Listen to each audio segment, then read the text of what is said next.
Hi friends, నేను మీ ప్రతిభ. ఈరోజు మా కూర వచ్చేసి ఆనపకాయ పాలు పోసి ఇగురు అనమాట అండి. దానికోసం చక్కగా ఉల్లిపాయలు ఇట్లా చీరికలుగా కోసుకొని శనగపప్పు, మినపప్పు, జీలకర్ర, ఆవాలు, వెల్లుల్లిపాయ, పచ్చిమిర్చి వేసి కరివేపాకు చక్కగా తాలింపు వేపేసుకుంటున్నానండి. ఇవి వేగిపోయిన తర్వాత చక్కగా మనం కట్ చేసి పెట్టుకున్నటువంటి సొరకాయ ముక్కలు ఉన్నాయి కదా, ఈ సైజులో కట్ చేసుకుంటే చక్కగా మగ్గిపోతాయి. ఇవి అందులో వేసి మగ్గిన తర్వాత పాలు పోసుకుందాం, చూపిస్తాను చూడండి. చూస్తారు కదండి, ఆనపకాయ వేసిన తర్వాత అసలు వాటర్ పోయలేదు, ఈ విధంగా చక్కగా ఉడికిపోయింది. ఈ స్టేజ్లో ఉన్నప్పుడు మనం పాలు పోసేసుకుందాము. పాలు పోసిన తర్వాత చక్క దగ్గరగా మగ్గనిచ్చి చూద్దాం. చూసారు కదండి, ఈ విధంగా దగ్గరగా మగ్గిపోవాలి కూర.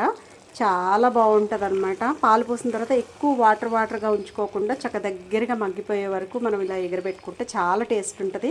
ఈ కూర జొన్న రొట్టెకి కానీ, చపాతీకి కానీ, రైస్ కానీ ఎందులో తిన్నా చాలా టేస్ట్ ఉంటుందండి. సూపర్ టేస్ట్ ఉంటుంది.